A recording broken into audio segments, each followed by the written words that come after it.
એ આખોય સમાજના શ્રેષ્ઠીઓ, આગેવાનો, તમામ લોકો આવ્યા, એટલે એના માટે આભાર માનવો જ પડે. ગઈકાલે એટલે આભાર ના માન્યો કે બધા ઘરે જઈને સૂઈ ગયા હશે, કારણ કે આખી રાત જાગ્યા હતા. અહીંથી જેને અમદાવાદથી દૂર જવાનું હતું, લાઈક જેને પાટણ, બનાસકાંઠા, કચ્છ, અમરેલી, સુરેન્દ્રનગર, ભાવનગર, રાજકોટ, જુનાગઢ, જામનગર, વડોદરા, પંચમહાલ, ભરૂચ, મહીસાગર, આણંદ, સુરત, નવસારી, ત્યાં જવાનું હતું. એ લોકોને તો 3-3, 4-4, 5-5, 6-6 કલાકનો એ ટ્રાવેલનો સમય હશે. એની સાથે એ અમદાવાદ, ગાંધીનગર, ખેડા, મહેસાણા, એટલે સમગ્ર ગુજરાતના ગુજરાત ક્ષત્રિય ઠાકોર સેનાના મારા યુવાનો, તમામ વડીલો, બધા જ આખા ગુજરાતમાંથી આવ્યા. દોસ્તો, જે સંગઠન છેલ્લા 14-15 વર્ષથી આપણે લોકોએ એ ચલાવીએ, એમાંથી મોટા ભાગના હજુ એના એ જ લોકો એક સાચી, ઈમાનદાર, સમાજ ઉત્થાનની, સર્વાંગી વિકાસની વિચારધારા લઈને આપણે વર્ષોથી કામ કરી રહ્યા છીએ. અને એના એ જ યુવાનો, એના એ જ વડીલો, એ જ બધા વારંવાર આવે છે. ત્યારે તમારો બધાનો આભાર માનું, અને આભાર એની સાથે આપણા તમામ સામાજિક આગેવાનોનો માનું કે કોઈ મિનિસ્ટર હતા, કોઈ માજી મિનિસ્ટર હતા, કોઈ સંસદ હતા, કોઈ માજી સંસદ હતા, કોઈ ધારાસભ્ય હતા, કોઈ માજી ધારાસભ્ય હતા, કોઈ તાલુકા પંચાયતના સભ્યો હતા, કોઈ જિલ્લા પંચાયતના સભ્યો હતા, કોઈ પ્રમુખો હતા, કોઈ સરપંચો હતા. તમામ આગેવાનો જેણે વર્ષોથી આ સમાજની સેવા કરી છે, જેણે આવી કોઈ એકતાની કલ્પના કરેલી, એ લોકો આખી રાત બેઠા, જ્યાં સુધી કાર્યક્રમ સંપૂર્ણપણે પૂરો ના થયો ત્યાં સુધી તમામ એક ધાર્યું બેઠા. 6-6 કલાક, 7-7 કલાક કોઈ કાર્યક્રમ ચાલે અને એમાં બેસવું એ અદ્ભુત ઘટના હતી. અને એની સાથે તમામ મીડિયા જગતના મિત્રોનો આભાર માનવો પડે કે આખી રાત મીડિયાના મિત્રો, તમામ ન્યૂઝ ચેનલો, તમામ લોકોએ લાઈવ ચલાવ્યું. અને તમામ લોકોએ એક વાત, જે વિચારધારા હતી, વિચારધારાને ડાયરેક્ટ ઇનડાયરેક્ટ સમર્થન આપ્યું. પહેલી વાર એવું થયું હશે કે ગુજરાતમાં મોટાભાગના ગુજરાતીઓ જે આ સંમેલન જોવા માટે પણ જાગ્યા હશે. આ દેશની આ ત્રીજી ઘટના છે, ને ગુજરાતની પ્રથમ ઘટના છે. એક વાત હતી જ્યારે દેશ આઝાદ થયો, ત્યારે આ તમામ લોકો, આખો દેશ જાગ્યો હતો. બીજી ઘટના હતી જેપીનું આંદોલન, જયપ્રકાશ નારાયણ, જેમણે એક રાત્રિ જનસભા બોલાવીને આખી રાત લોકો જાગેલા. પણ આ બંનેમાં એકવાર જીતનો, આઝાદીનો આનંદ હતો, બીજી વાર પીડા માટે ભેગા થતા હતા, કંઈક અન્યાય થતો તો એની સામે ભેગા થતા હતા. ત્રીજી બનાવ એવો હતો કે જ્યાં કંઈક મેળવવાની ભૂખ સાથે ભેગા થયા. કંઈક ખૂટે છે, કંઈક તકલીફ છે, એ વાત લઈને ભેગા થયા. આવનારી પેઢીઓના ઉજ્જવળ ભવિષ્યની ચિંતા કરીને ભેગા થયા. અને રાત્રે 3 વાગે જ્યારે આ ઘટના બની, ત્યારે એટલું સમજી લેજો, જે લોકો હાજર હતા એ બધા જ ઐતિહાસિક ક્ષણના સાક્ષી બન્યા છે. આપણે બધાએ એ ઐતિહાસિક ક્ષણના સાક્ષી છીએ. અને આપણે જે વાત મૂકી હતી 2016માં વ્યસન મુક્તિની, એમાં પણ આપણે સફળ રહ્યા. સાથે હવે આપણે જે વાત મૂકીએ છીએ તમામ દિશાઓના વિકાસની, શિક્ષણની એક સરસ્વતી ધામ બનાવી રહ્યા છીએ, જ્યાં યુપીએસસી, જીપીએસસીના ક્લાસ ચાલતા હશે, જ્યાં દીકરા દીકરીઓને રહેવાની, જમવાની વ્યવસ્થા હશે, જ્યાં અદ્યતન લાઇબ્રેરી હશે, જ્યાં વિદેશ અભ્યાસ, વિદેશ નોકરી અને એના માટેનું માર્ગદર્શન હશે, જ્યાં પ્રાઇવેટ સેક્ટર અને પ્રાઇવેટ સેક્ટરની નોકરીઓ અને પ્રાઇવેટ સેક્ટરના ધંધાઓની માર્ગદર્શનની વ્યવસ્થા હશે, જ્યાં તમામ ક્ષેત્રે જે સ્પર્ધાત્મક પરીક્ષાઓ આવે છે એની તૈયારીની વાત હશે. એટલે એવા ભવનની કલ્પનાથી આપણે આ ભૂમિપૂજન કર્યું જ્યાં સમાજની સર્વાંગી વિકાસની દિશા નક્કી થતી હોય, અને એના માટે આપણે બધા એકત્રિત થયા હતા. અને એમાં આવનારી પેઢીએ બાળકોના હાથે આપણે ભૂમિપૂજન કરાયું. સંદેશો બહુ ક્લિયર હતો કે જેનું ભવિષ્ય ઉજ્જવળ કરવું છે, જેને સમૃદ્ધ જોવા છે, જેને શિક્ષિત બનાવી અને એને આગળ લઈ જવા છે, એના જ હાથે એના જ બિલ્ડિંગનું ભૂમિપૂજન કરાયું. એટલે નાના ભૂલકાઓ જોડે આપણે ભૂમિપૂજન કરાયું. સાથે જ્યારે હું વાત કરું છું, શિક્ષણ અને સંસ્કાર બંને ભેગું હોય. દોસ્તો, જ્યાં શિક્ષણ હશે, જ્યાં સંસ્કાર હશે, ત્યાં ના એબ આવશે, ના ખોટો અહમ આવશે, ના કોઈ ખોટા દેખાડા આવશે. ઘણા બધા એવું કે બંધારણ કેમ? તો બંધારણ એટલે કે ખોટા ખર્ચા, ખોટા દેખાડા, ખોટા રિવાજો, આના કારણે સામાન્ય મધ્યમ વર્ગના જેને પોસાતું નથી એવા લોકો ક્યાં વાજે પૈસા લાવતા હતા, ક્યાં જમીનો વેચતા હતા.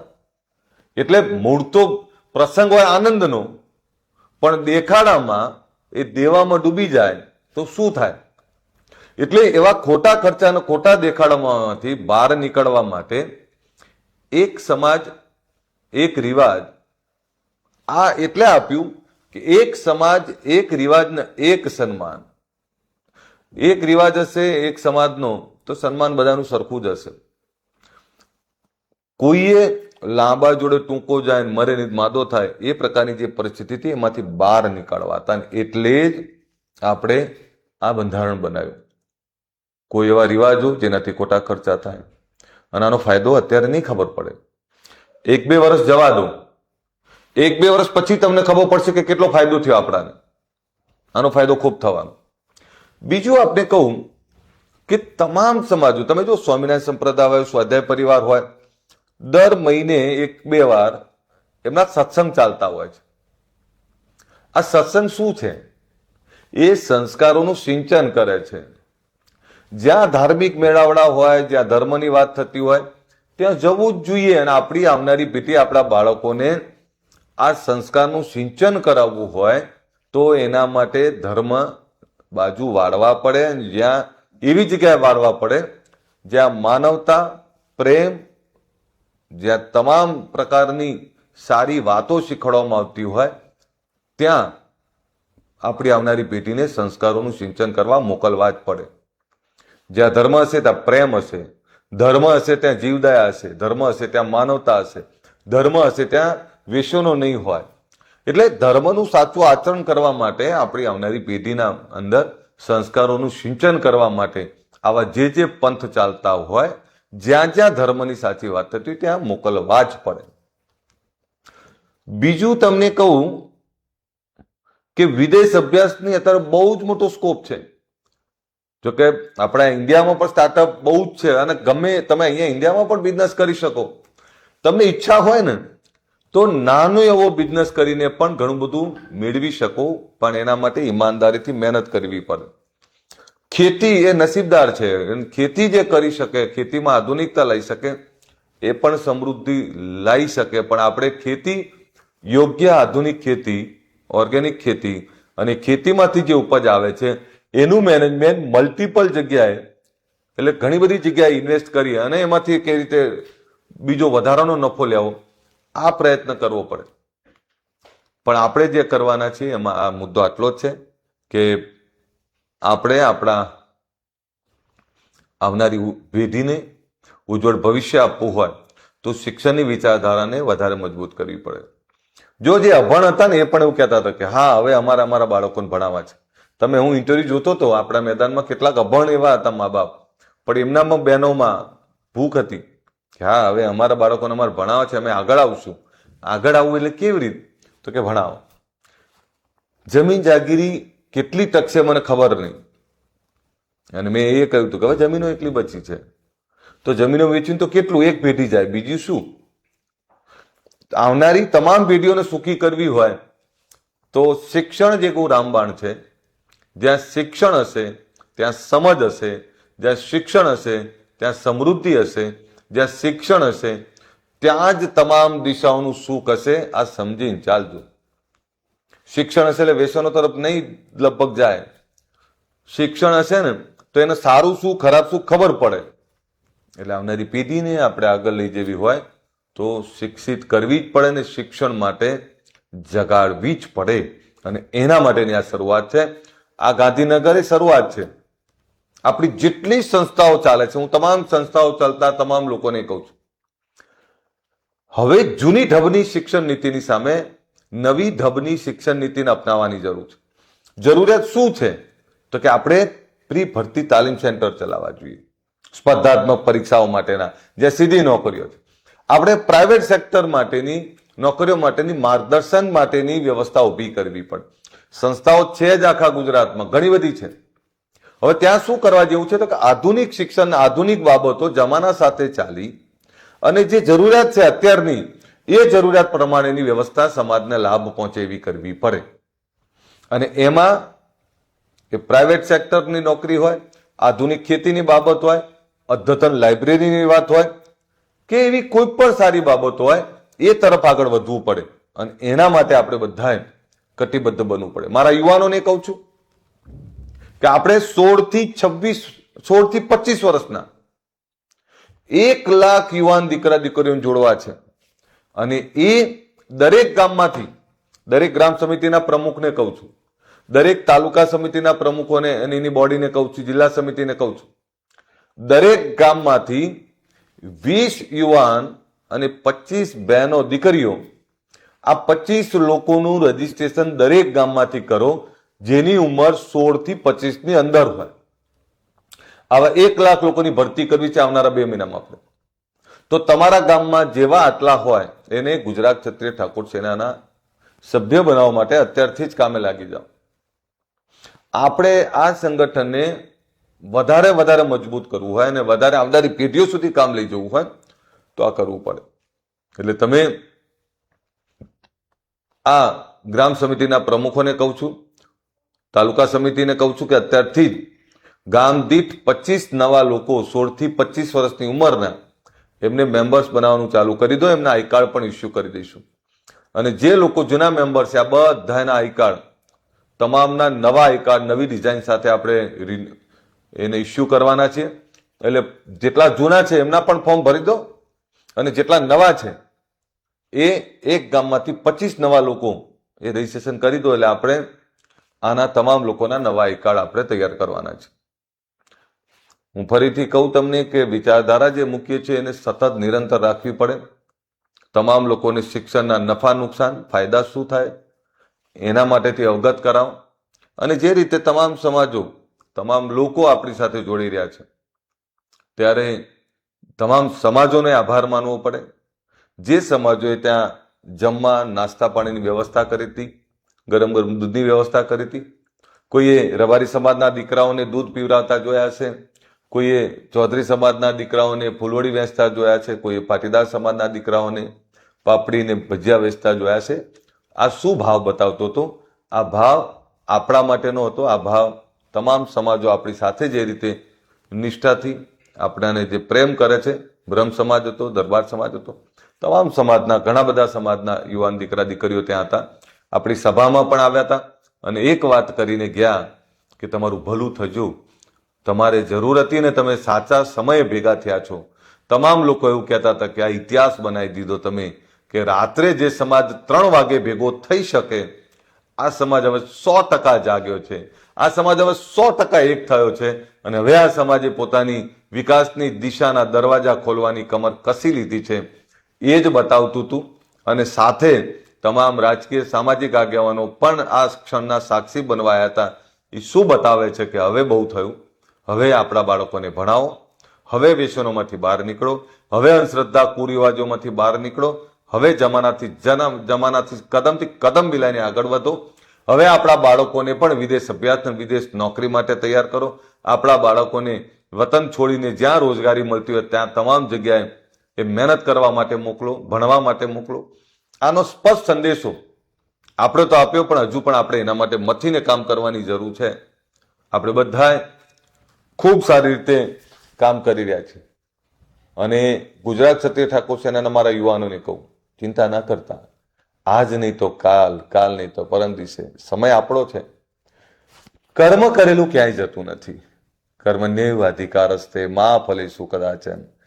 કર્મની કામ કરે રાખ, ફળની ચિંતા ના કરે. એ તો ફળ તો પરમાત્મા આપશે. કામ કરવું એ આપણો ગુણ છે ને આપણે કામ કર્યું એટલે. નહીતર ક્યારે કોઈ કલ્પના કરી હતી કે આ સમાજ આટલો બધો એક થાય? કેટલા બધા લોકો આવે.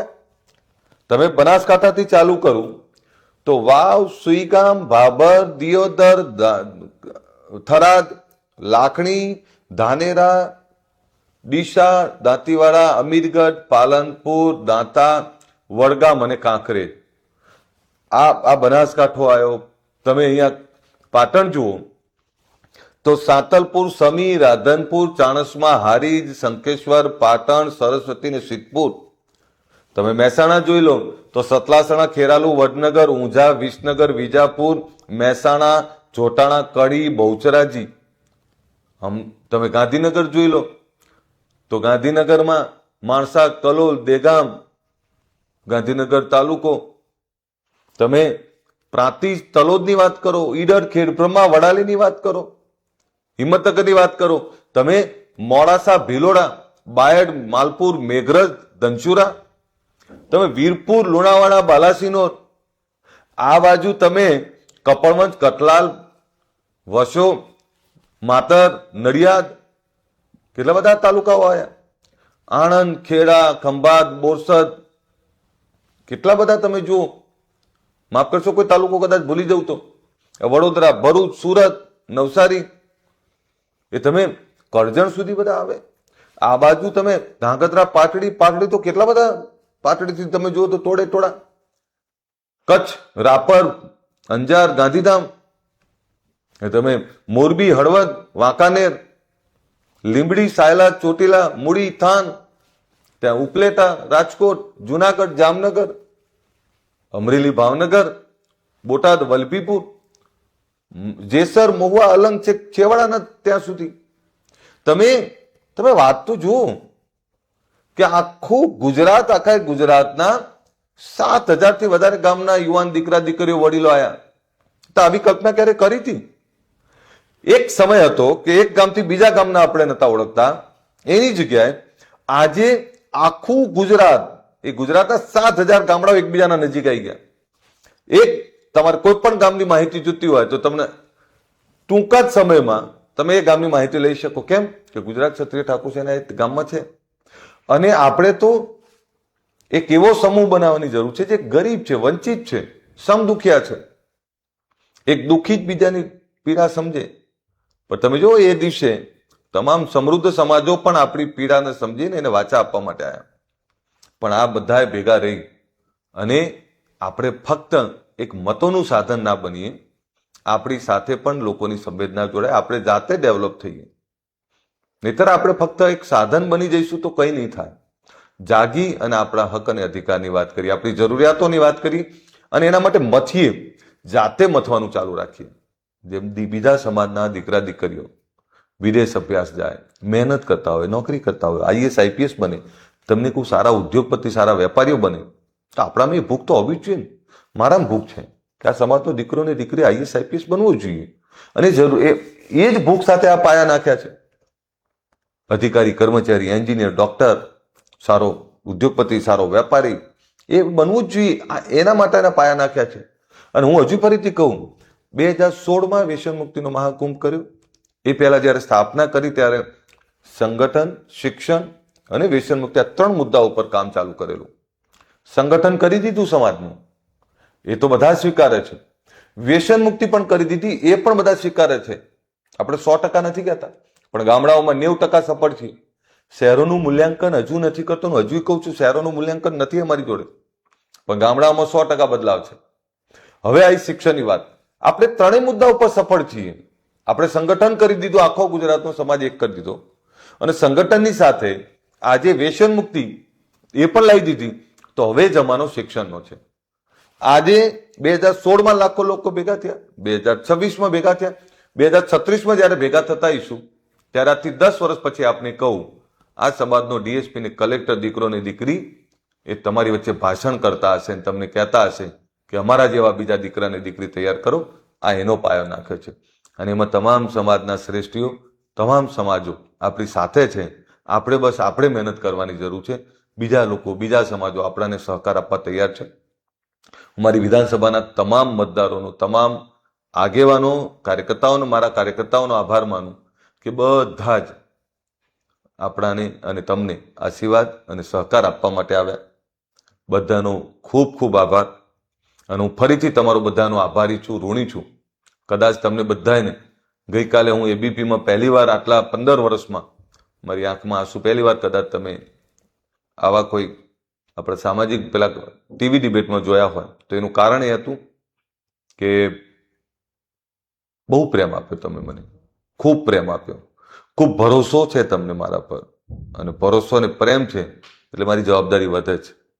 જવાબદારી એટલે વધે છે કે હવે બહુ થયું, હવે સમાજે જાગવાની જરૂર છે ને એટલે જ જ્યારે તમે મારા પર ભરોસો મૂક્યો છે ત્યારે મારી જવાબદારી બહુ થાય છે. જે આગેવાનો આવ્યા હતા એ તમામ આગેવાનો જે એક સપનું જોયું તે સપના સાથે આવ્યા હતા.